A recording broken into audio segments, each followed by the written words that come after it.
Yes, tukulisa mukulu kwa Soul TV tuchagenda maaso. Program munyo kumacha twagala okulaba te Daily Monitor ne Observer bawanise bichi ate boluna ku lwalero. Omuntu wa mukulu oguli ku Daily Monitor guguno bagambye nti ebibonereze bikakali bibino bigenda kujja eri abasajja mu nsonga z'okukabasanya abaana. Bibino wano Parliament olw'oku lwa balaza yayisa ebbaga eryo erinidde okusaako omukono omukulembeze w'eggwanga lifuuke etteeka ng'ebibonerezo bikakali nnyo. Sexual Offences Bill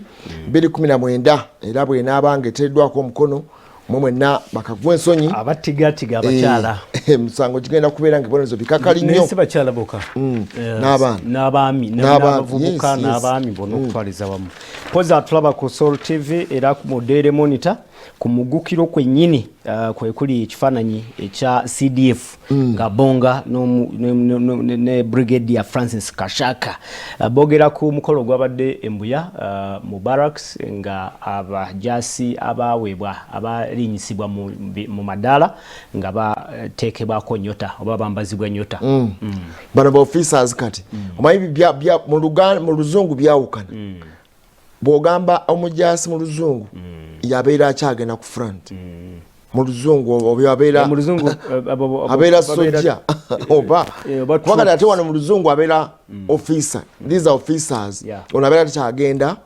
mu troop yonna aba takyagenda ku front abeera nga alina ekitongole kyakulembera nga bwe nkimanya ate bulala officer yenna abeera ne rank abeera officer naye kati abane rank abamu ate batono nnyo abakyagenda ku front kati waboogera ku bajasi ate abajasi bano betusanga nga bano abatambula abakola kati bate bakyawulamu negwe mukolo gwa main and officers kati main be bana bakyagenda mu nkambi abalumba wansi ku front kati officers bebe okuviira ddala ku rank eno bano abatikiddwa jjo bavudde ku ddaala erya Kano ne bafuuka ba Brigadier General n'abavudde ku Brigadier Generals ne bagenda ne bafuuka aba Major Generals abajjuvu bali badde 7 bali nga bali 3 ne ku page esooka yennyini era we wali eggulire liri ku page 10 li ba nurses ne midwives bambulangiridde nti bagenda kwekalakaasa olw'okuba nti ensimbi eza lunch allowance teziteekeddwa mu budget ey'omulundi guno. Bano nabo ensonga zaabwe ziganye okuva mu ddiiro babasuubiza mbalirire eno bwebanga babasuubiza bw'osuubiza bagamba tekyali mmere ya 13 olina okutuukiriza era naye ate kikulu nnyo ekya lunch allowance. It is very important. Wano babano gavumenti egenda kutandika okulondoola n'okwekenneenya amalwaliro agamu agagema COVID-19 waliwo abawummula nga bukyali waliwo abaggalawo mugenda okugendayo ssaawa 10 nga bagaddewo ku 8 abalala bagamba bawa doozi ntono nnyo ezimala abantu balina kubanga bagema kati agenda okutuuka ssaawa 8 nga ziweddewo kati botuuka nga nti twagala tugema ziweddewo beerawo n'obaga nti mukomewo enkya singa okutuukawo ne bakola ki ne babeera nga tebalina gwe basanze waakiri bagenda tandika okunoonyereza ku nsonga eyo doozi ziba ntono oba abantu bebeebulankanya ne baggalawo nga ku muko gwokusatu mu Daily Monitor President Museveni ayimiriza entegeka ey'okuggalawo bu pharmacies obuli mu malwaliro ga gavumenti nti yali eri mabega ndowooza mu mwaka ogwa 2019 yali yafulumya ekiragiro nti obufamasi bwonna obutunda eddagala mu malwaliro ga gavumenti munda mwenyini buggalewo bubaguzanga abantu ate babbanga eddagala mu libeera lyaki libeera lya gavumenti eritundibwa mu ligwera mu pharmacy zaabwe naye kati ate yamaze n'alagira nti ate bubeere nga bukyakola mpola bwanguyizaako abantu litali mu gavumenti wabeerewo stakeholder meetings zigende nga etambula mpola meeting zaali za mwaka guwedde naye ate COVID-19 nekola ki netaataganya ndowooza ey'ensonga nayo nkulu okuggolola ebigezo kutandise wano bannaffe aba PLE n'abannaffe aba UCE senior yokuna n'ekibiina ekyomusanvu kwatandise wano balaga nti abantu ba examiners 1,600 be bagenda ku nteekateeka eno bannaffe abasinya ey'omukaaga bo bafundikidde ku lunaku lwa bbalaza enteekateeka ezaabwe amasomero bagalaze wano mugawo muzadde abayizi UNEB marking centers nazo bazikulaze wano ojja kuba ng'osomako olabe then embeera ey'akabugumiriro n'okusika omugwa okwabadde mu meeting oba mu nsinkano ey'okutegekera okulayira ba minister ne bagala okwisika ebitoji anti kyavudde ku numbers mchala Kasolo Lumumba ngagaba baire batono ono ne mulimu n'okuzala Esther Mbayo no science n'ogamba ayogera nga ataliki toli muna science muna science gonna very competent ate go toyinza kumpa bulache nina kubanga nkola mbuyadde agamba nti abantu bateeka okubeera bibiri ano n'agamba nti wali wagazi ono ebo minister Luther King ono yabadde ayagala ebibiri mchala Lumumba ngagamba mukolo gwe tuliko tukolenga bwe twakola ku Delegates Conference gubere scientific tugende ku Zoom onanga nedde kolo wagazi sasa gwe nkugamba sobola kufuna tent nga buli omwezi bibiri ngazi wagazi olinga nti wagazi n'enkumi ennya bezalaye n'enkumi ennya batono n'omutwalo guyinza okujyawo kakati awo lina teka tugenda kuchogerako kino apology bujjakaawo ensonga ya human sacrifice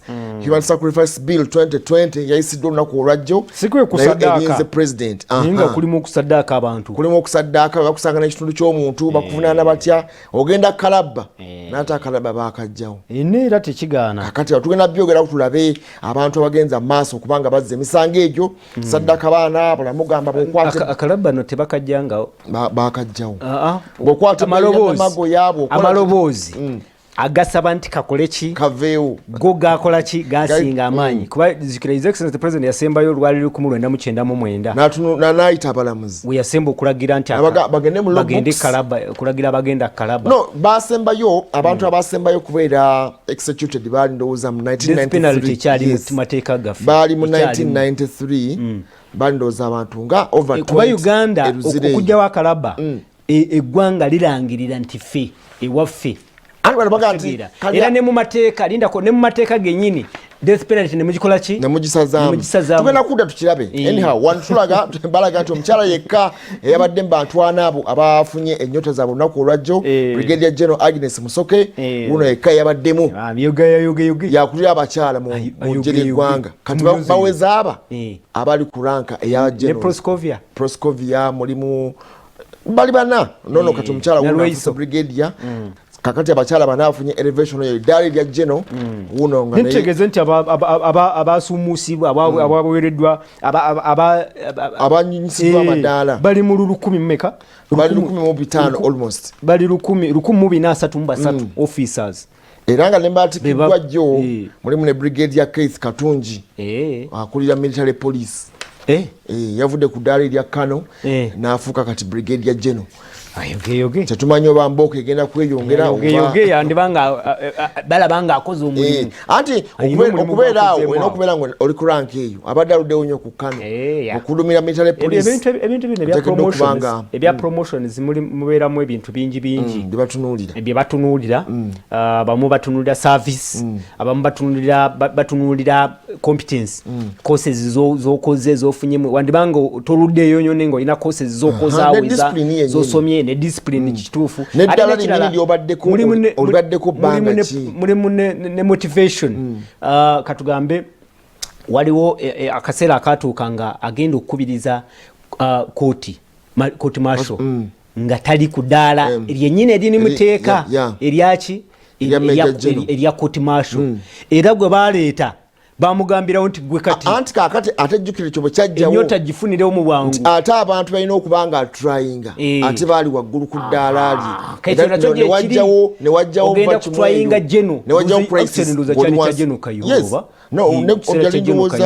oba tumukunde yes kati okuviira ddala awo ne batereeza ne bagenda okutunulatunamu nga abantu abali ku gundu kakiiko akakoti masho ate nga gogenda okutwayinga nga munene nnyo kuggwe ne bagamba nti yambala tukuwadde ennyota muesawo yenyini n'olinya amadaala n'obuuka amadaala gaaga nga 3 n'omuntu bw'aba nga aludde ku ddaala eri abaludde ku madaala agamu nga General Mugenzi we yafiira beemulugunya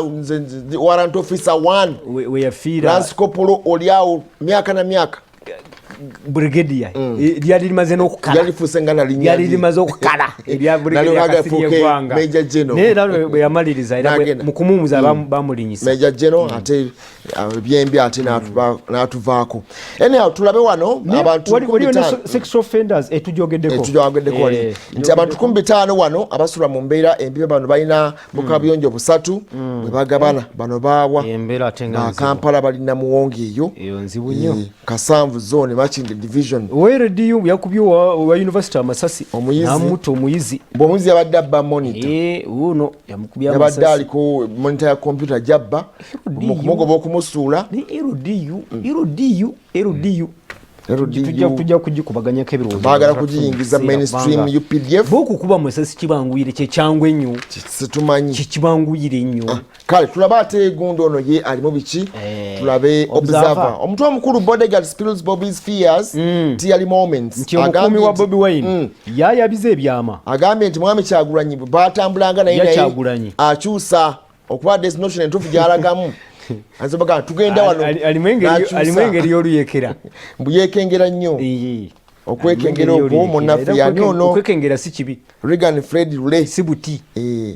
mbu abagamba nti tugenda wano era tokakasa nti gye mugenda bakimanyira ku last minutes sawa yonna ayinza okutuuka naga nti nedda batukanombakanaga kyusa tuddeyo era ensi bwe yeetaaga ensi obulumu bwe yeetaaga mukyala Kadaga uno unveils first potted tissue culture lab akati wano ogenda kulaba science wano mulimu ebya agrogenetic technologies byonna byonna ebyo biri wano bano bakulaga nti office ezamenyebwa police tefana report ntuufu office ez'ebitongole ebyenjawulo nyingi ezamenyebwa naye police bagamba nti byaleetako obujulizi bwalaganga nti Prime Minister wa Somalia atuuse okupondooka umanyi wabaddeyo standoff ku nsonga ya election nga baga akalulu kalinde mu konge ekisanja tukyongereyo bwe bityo ne Prime Minister wa Somalia Mohamed Hussein Rabo yamaze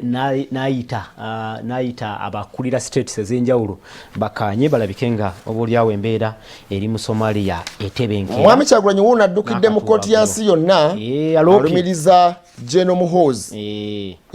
SFC yagamba nti Lieutenant General Muhoozi gwagamba nti amutulugunya ku nsonga z'okubulawo kw'abantu kooti ezawano wagamba nti wezibanga ziringa eziremeddwa yeka agende mu kooti y'ensi yonna ICC gye batute complaint yaabwe nsonga eza okubuzibwawo kw'abantu Microfinance Support Center yino baga capacity mu kuleetawo emirimu babyogeddeko wano ate ne wano mu kumi wuno bintu byageze maaso okubanga yogera ku nsonga z'obukumi bwe n'obutebenkevu byonna biri mu observer wano bingi biwandiikirwa mu observer wano amafutulo ag'enjawulo baba nabagenda maaso okuyozaza president ku kisanja kino eky'omukaaga kyafunye obubaka bonna butandika okuyiika wano butandise okubanga ebitongole ogenda kulaba bitongole bwe biwa obubaka mukyala Kisaka wuno wano eddi wa Kampala nga balina ebeegeyamu ne mwami Mulodi wa Kampala Haji Salongo Elias Lukwago wano bakolaganyemu bulungi enkolagana simbi ekibuga wajja kitwala mu maaso ekibuga isuubiwe eriri si biri ebya Jennifer Musisi omwembeereyo yandibanga eri kaleko kale katumulemu katono nnyo omwami Apollo tulabike nga tulaba munaffe tugenda manya ekidduka kyo tulabe Salongo Wilson Tamale ate atugamba olwo tukomawo tujja kuba tulaba ate ensonga endala katulengere manya ekidduka kyo gwe ekidduka kana akaseera kako okumanya oyinza kukwata otya ekidduka kyo ne muzeyi Wilson Tamale bwe tukomawo tugenda mulamu gwaffe.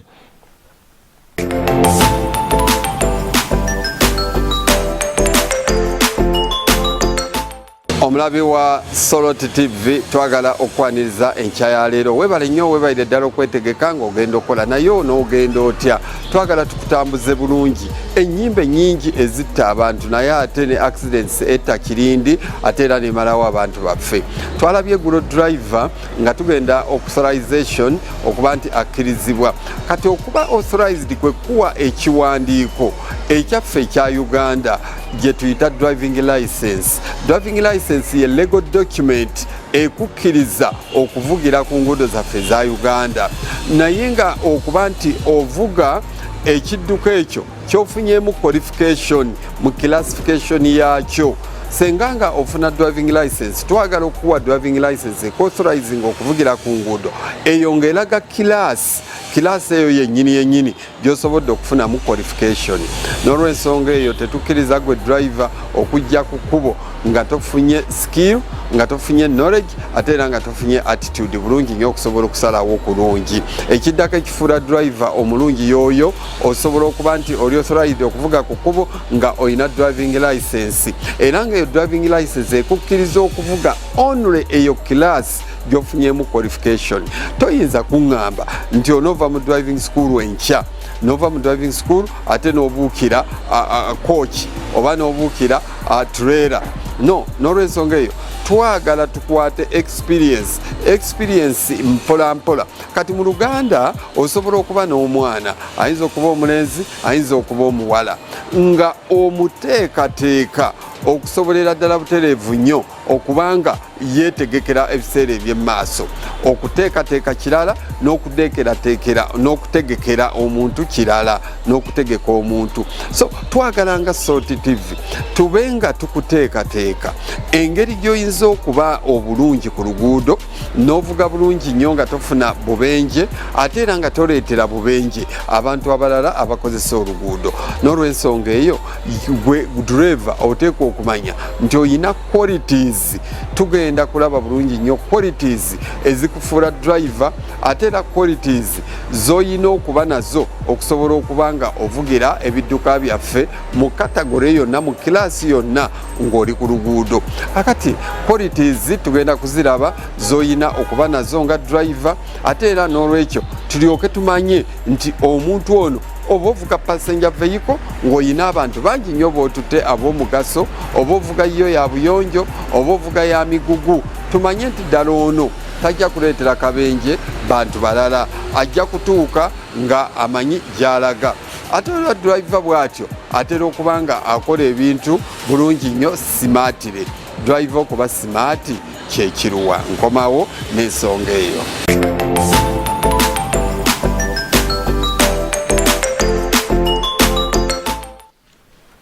Yes, bwatu Mzee Wilson Tamale bwageze maaso kubanga tusomesa olwaliro nenkyajja kubaawo ensonga zizo manye ekidduka kyo okikwata otya okikuma otya ate gwe nawe omuvuzi w'ekidduka kyonna weteekateeka otya ng'ogenda ku luguudo.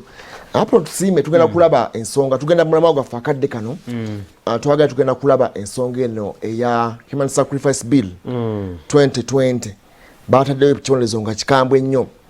Nze nno ngamba nti omuntu omussa kalabba abeera ayize. No. Oba oteekawo deterrence ekigendererwa kya kalabba si kuyigiriza. Temuli kuyigirizza kubeera ku ntiisa kutiisa omulala kikola abalala baleme kikola. Deterrence nga bw'okyogedde kinyusi kiri mu kibonerezo kya kalabba kuba it is the maximum penalty sentence. Bw'otulaba nti ekintu kino kyajja wawaddewo abantu balina superstition balina ebintu bibakkirizaamu naye nga bizibu nnyo. N'agamba nti bw'ofuna ebbeere ly'omukadde nga lina magoye osobola okufuna obugagga. Bw'ofuna ekirevu genda onoonyeze ekirevu ky'omukadde oba otya nga bintu bizibu nnyo ebireesewo embeera eno ya human sacrifice. Naye bw'otuba tulinde clauses ez'enjawulo eziri mu biiru eno oba mu bbago lye baleese lye bayisiza bannaffe olunaku olwajjo balaga nti ne bakwata na kitundu kya muntu oba kitya oteekeddwa okubeera nga ogenda ku musango either bajja kukusiba amayisa oba bakutwala ekalabba. Nadde gamba nti abantu abaali ku death row baali 133 by 1993 mwaka ogwa 1993 abaali basaliddwa ogw'okufa. Kubanga Uganda etteeka likyaliyo likyali mu logbook tebanaba kuliripiiringa kulijja mu kuviiramu ddala nti omuntu asobola okugenda kalabba. Naye waaliwo contestation ezaaliwo nga baga nti omuntu singa abeera agenze kalabba kirina kikimuyigiriza kuba tugaa nti omuntu ono okumutwala ekkomera ebeera nga correction center. Omuntu ono yagenda nga aliko ebikyamu byabadde akola mu society bamututte bamucorrecting akomewo afuuke omuntu obuvunanyizibwa mu society. Ng'ate si buli muntu ali mu kaduukulu oba eruzira omusango oguvunaanibwa gwegwo. eri abantu abali basalibwa okubanga bagenda na kalabba nti batta abantu bakola bata naye bagenda okuzuula nti omuntu gw'olumizibwa nti yafa bagenda omulaba nga atambula ku kyalo oyo nayejerezebwa kubanga baali bakyusa nti mu kifo kya kalabba waakiri omuntu abeere nga bamusiba life imprisonment kuba life imprisonment emyaka nga 25 abala bali mu 218 bwetunuulira munnaffe ono Katoka Jubi kubanga yaliko ensonga ey'amaanyi era gwe musango ogw'omwana oyo Kasirye Joseph gwe yatirimbula mu mwaka gwa 2008 n'olwaleero twogera akyagenda mu maaso okusaba lenience mu kibonerezo kibaamuwa kubanga yali 2008 bamusalira mu 2012 kyeza nti atambuza omwaka gwa mwenda we twogerera mu kaduukulu oba mu maximum prison gyali eri eruzira okulabika nti life imprisonment yamusalirwa bamukenderezeeko ali mu Supreme Court era pano eyakulemberwa Ssaabalamuzi Alfonso Awiny Dollo akyagenda mu maaso okubanga awuliriza okusabako naye gwolaba otya nze ku lwange ngamba nti ekibonerezo kiri very harsh ekisooka wetutandikidde wenyini tugambye nti ekibonerezo si kyakubonereza oli nti atereere oba yeetereeze akyuse mu nkola kibonerezo kya ntiisa kutondawo ntiisa nti n'abalala balabireko mu bibonerezo byonna mubeeramu ku levo zonna kubeerako ebibonerezo bye bakuwa nga byakukutereeza okyuse waliwo n'ebirala mebagamba kati muteekeko ekibonerezo n'abalala bamulabireko oba kitegera ne banga bakugambye nti tumusalidde emyaka 2 omulamuzi jukira omulamuzi yabeera ne discretion okusingira ddala ku sentence awo waliwo bagamba nti nedda ono kyakoze first time offender wadde abalala bonna tewali yali gwe twali tuwadde abayizi emisango bwegityo tewali gwe twali tuwadde emyaka 20 mu komera naye ono kamuwa 3 oba kitegedde kyengamba n'abalala bakoleki bamulabireko so ekibonerezo death penalty oba death sentence kibeera kyakugamba nti balabireko n'abalala kyova olaba ne death squads bazikoleranga mu lujjudde nga President Amini yabatwala wali ku Freedom Square eri Katwe n'abateekawo babakubiranga amasasi abantu abalala bakoleki babalabireko so ekisooka nga tutandise n'ensonga ekibonerezo ndowooza kyekyo kyennyini kyetaagisa sikiriza mukuta naye ndowooza nti waliwo lwekyetaagisa olumu actually mu musango guno ogw'okutta abantu human sacrifice nga olina ekigendererwa ekyokusadaaka nze ngamba ekibonerezo kituufu kyetaagisa mu kiseera eki waliwo ensi mu kukula kw'ensi waliwo ekyetaagisa abantu babeereko bye balabirako oba kitegera kyengamba ne nga byetwogera bulijjo ebya corruption kati corruption watuuse mu ggwanga Uganda yeetagisaawo okubaako abantu abamu ne bafuuka ebyokulabirako anti kaakati ate mu justice system bafuuka ebyokulabirako bw'obanga otunuulidde justice n'empeereza ey'obwenkanya ng'oweereza obwenkanya kubanga omuntu singa abeera akwatiddwa either baba bamuvunaana ebintu bibiri kumutereeza oba kumukwasa tteeka bw'okwasa etteeka ng'omuntu gw'oyagala atereere naye osemutte tugambye wali nti tugambye nti kikyali mu discussion globally mu nsi yonna kikyali mu discussion amawanga agamu gasalawo ne gakola ne galangirira nti death sentence tugivuddeko naye ate n'amawanga amawanga g'omanyidde ddala nti gakkiririza mu justice gakulembeza nnyo justice enkola y'obwenkanya waliwo amawanga mangi agakyalina ekibonerezo amawanga gemmanyi agali autocratic eggwanga nga erya China kati waliwo kibayita Amnesty International law yagenda maaso America tebakijjangawo abamu Amnesty International law tebakijjangawo ekya death penalty efuuse death penalty bagenda bagijjamu mpolampola naye still era ogenda olaba nti abantu abali guilty amawanga abagenda botunulira ensi abantu bagenda maaso okubeera nga actually gamawanga ago goyogerako amagundiivu China yo eyina enkola eyaayo ezo ziri autocratic ezo ziveeko zandibanga zitanakuta abamu abatakola ki abateetaagisa kubanga owa North Korea ogwasembyeyo yasse ne minisita yenyini olwokuba nti teyaweereza bulungi teyakwata bulungi video calls namutta okitegeera naye twogera ku mawanga agayina systems agatambula mu nkola nga nambulukufu gakyalina ekibonerezo kino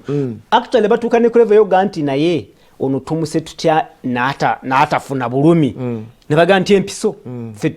tuve ku muguwa kuba fe ne Uganda enkola ekyali eji ya kalamba ku muguwa iwo fe Uganda era kasitaba kusalira nti ogenda kufa amanya nti muguwa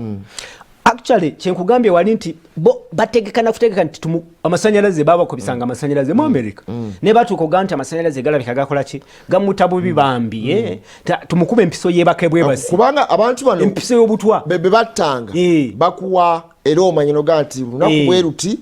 bagasoko yogere ne family yo ganda ekisemba buli kimwe ekisemba ne baganti ogenda kufa ku lunaku bweruti ubero umanyi kati eyo tocha ne psychological tocha egenda mu bwongo ngambye nti ekyo gobeera tokyali nsonga kyengamba ekigendererwa kibeera nti justice ekigendererwa bwobanga otambuza ekisooka kibeera kya kulabirako bantu balabireko batondewo entiisa nkugambye nti ekigendererwa so kitegeeza nti gwe obulamu bwo oba okubeerawo okwo kubeera tekukyagasa baba balabanga actually kukosa banu kukosa society gyokola ki gyobeeramu kuba waliwo ne batwala mukomera ate nafuuka ekizibu mukomera kyenyini ng'ata ne basibe bennyini mukomera okitegeera kati ne bamaliriza ne baga nti nedda ono kaakole ki naye nga tutuddeyo ku kinyusi kyenyini ekyaki ekya etteeka eryayisiddwa prevention and prohibition of human sacrifice bill eyayisiddwa olunaku olw'eggulo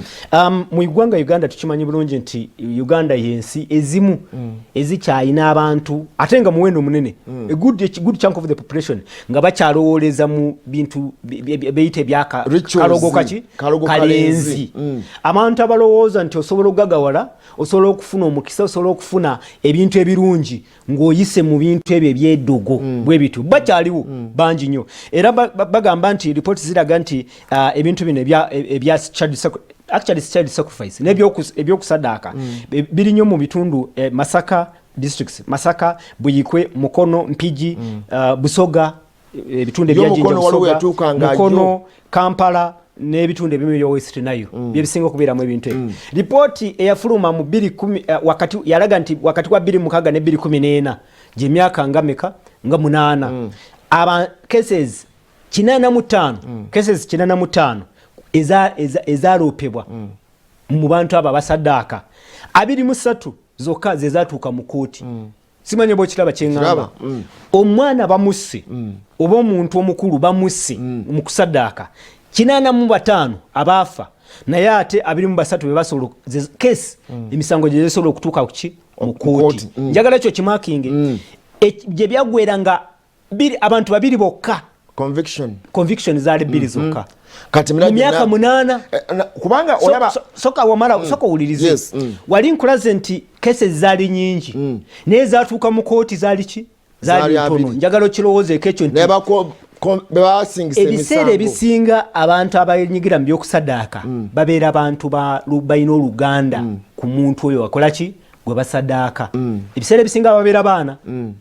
omwana ng'abazadde be ab'eŋŋanda ze be basalawo ne beekobaana ne baga nti omwana lwaki tetumusaddaaka ne tufuna ki obugagga oba ne tufuna ki oba ne tufuna omukisa kati ekyo kizibu eyaleeta biira eno mu palamenti agamba nti kyali nnyo kizibu kati mu clause ey'okutaano n'ey'omukaaga n'ey'ekkumi mu tteeka lino mu mbago lye baleese munaffe erya Aivu County article yaleese ayagala nti abo bonna oba wenyigira muko oba waleeta wakuba essimu mwenna mbeere nga muvunaanyizibwa ebbago etteeka lino beere nga libakwatako kyenkanyi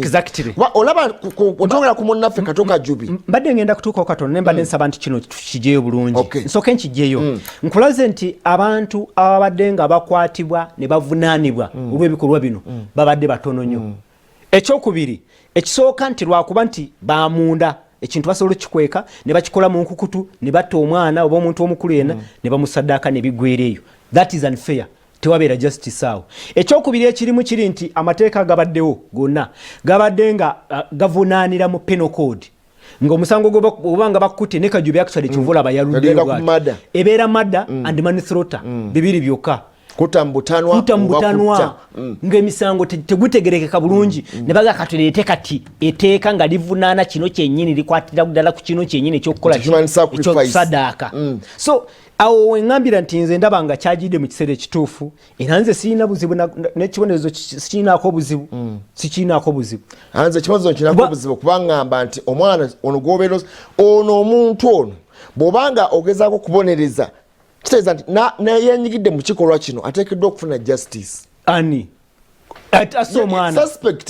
omwana bw'ogamba nti afune justice ati limbudde omwana n'amusalako obulago nkugambye nti there are times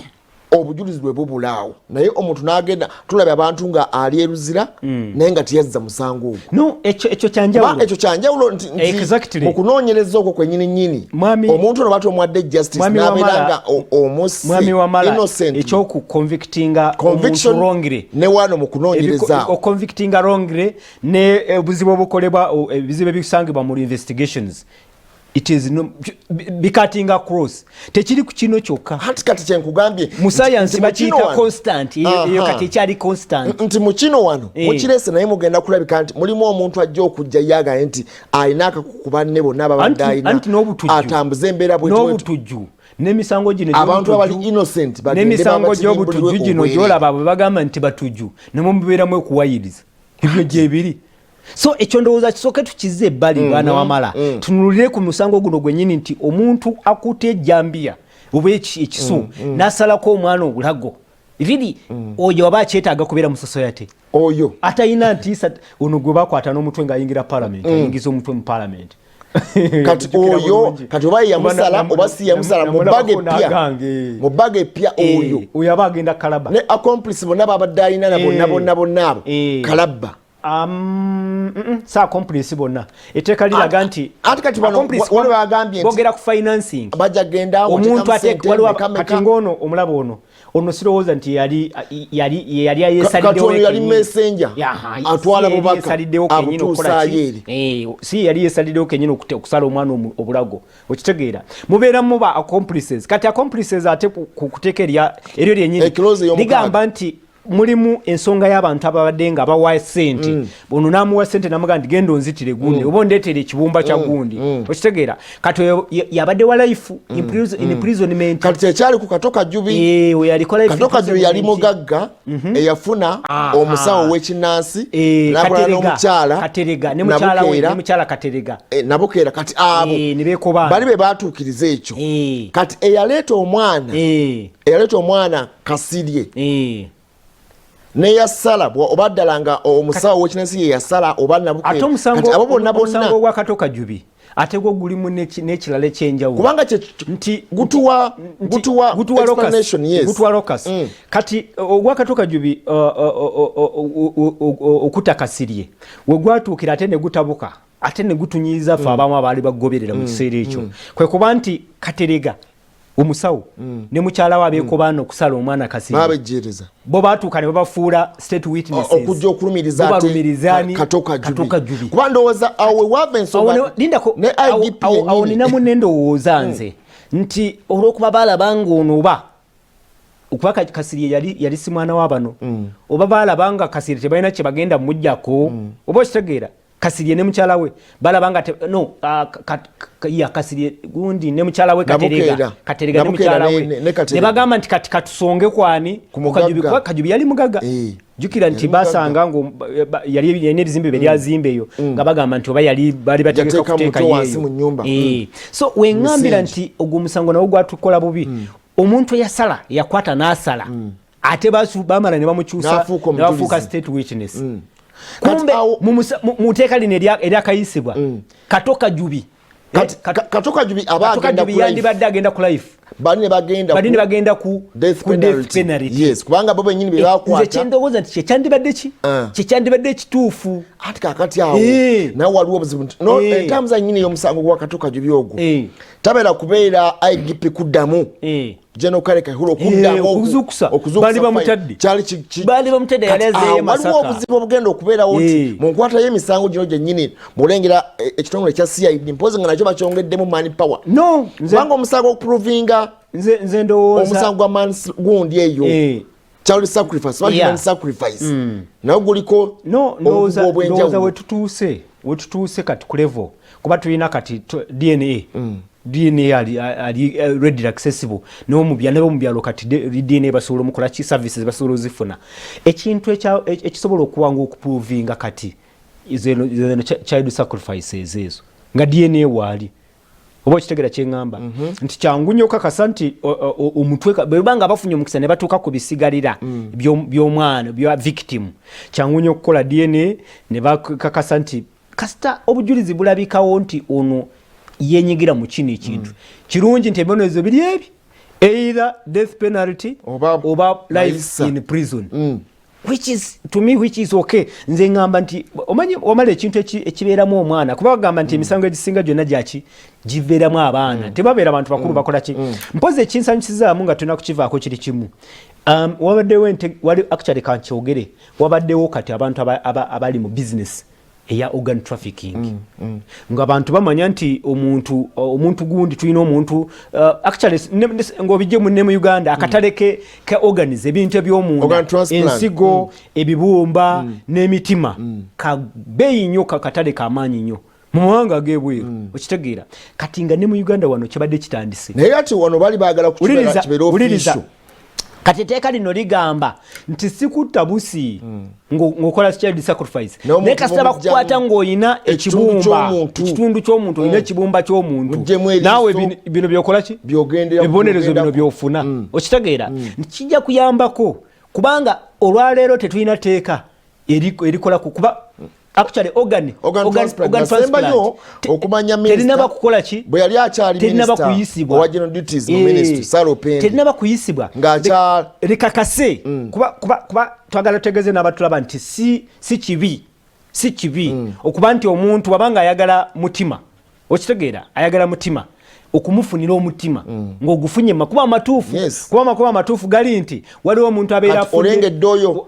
abeera food accident omutima guugwo bagumuwadde waliwo omuntu abeera food accident okitegeera naye ng'omutima mulamu tubeere fair ng'omutima mulamu tekyetaagisa mutima ogwo gugusuula ne muziika naye nga waliwo agwetaaga oba oliawo ojjukira nti walimu ne ka benefit nti ab'eŋŋanda ze baba bayinza okufuna kantu okitegeera sikireeta nti abantu bafunemu kuba kiri global it's global ekyo kyekyaliwo kakanso kwenko scenario yaliwo ojjukira Dr. Onzivuwa ku Nebanda pathologist eyakebera omulambo gwa Nebanda bamukwatanga akukusa obunyama nga butwale South Africa kubanga tewali teeka era bamuvugana eteeka kati lino ligamba ndi bakwata ne butishu bakwata ne organizi musaayi actually mulimu n'okulembeka omusaayi gw'abantu wagugyewo ogenda kugenda ku bibonerezo bino ojagenda kalaba ojagenda kubanga tokakasa bulungi gy'obijje kuba etteeka teririiwo kati teririiwo bwe libanga etteeka weeriri erambika bulungi nti omuntu osobola okufuna ekibumba n'okiteeka mu bbaaga oba mu bokisi n'okitwalira omulwaddewo ali mulago oba wawona gyali ng'etteeka weeriri kuba terina kubeerawo terina kulibaga kati bwe libanga weeriri fine bwobanga osazeewo olina engeri gy'okifunye mu mateeka me I think it is fine naye kyenkugambye nti kyensanyukiddeko kyekyokubeera nti werijjidde etteeka lino erya prevention of and prohibition of human sacrifice werijjidde wabaddewo bino bibadde bikolebwa ku black market ng'abantu abamu actually battibwa n'okuttibwa kankyogere mu kamera byogerwa n'okwogerwa nti waliwo abalwadde abamu abattibwa nkyogera kubanga sikiinaako bukakafu n'ekyogerwa nti waliwo abamu abattibwa olw'okuba nti wabaawo organs eziba zibeetaagibwamu mu mibiri gyabwe bakulaba oli ku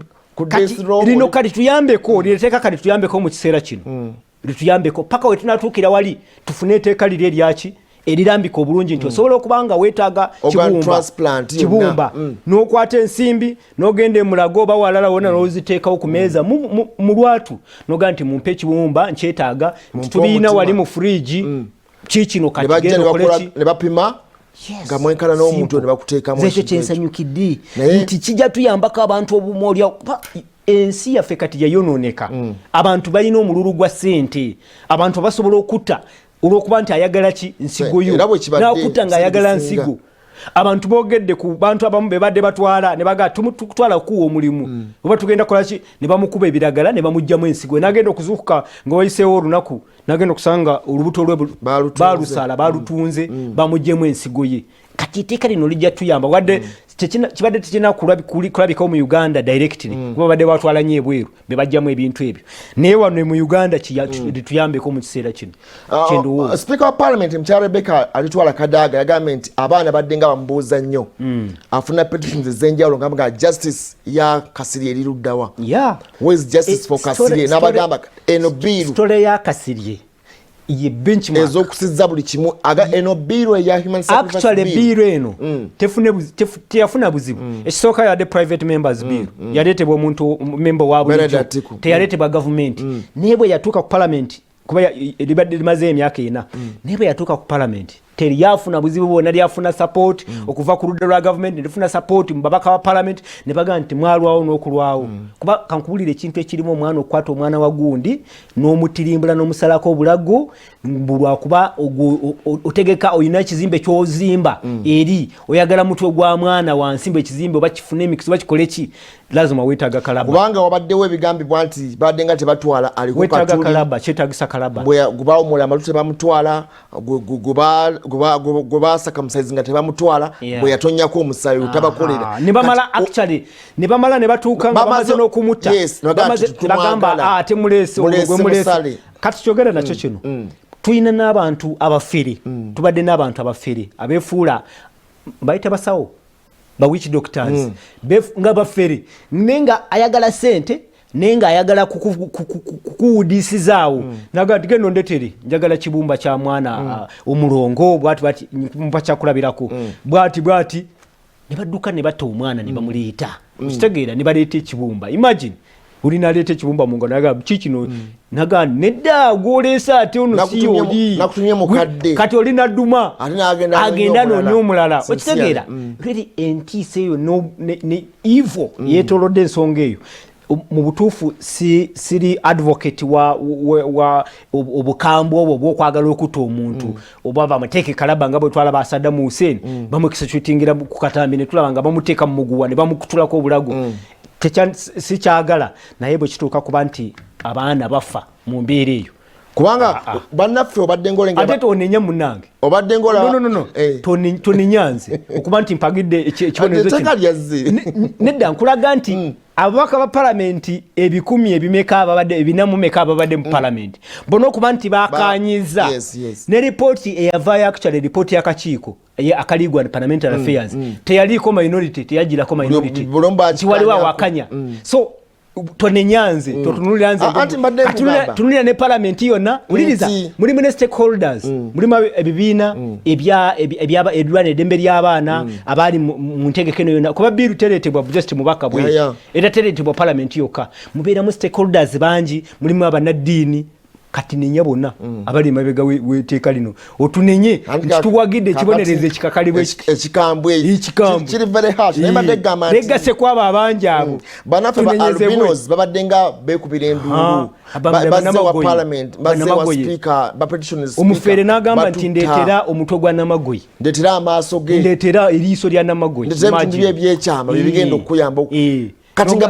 balivinga in fear beekukuma bwekukumi kubanga ne kumulirwa ne Kenya Tanzania nga bali mubi baga Namagoye kyabugagga omuntu nga yindi report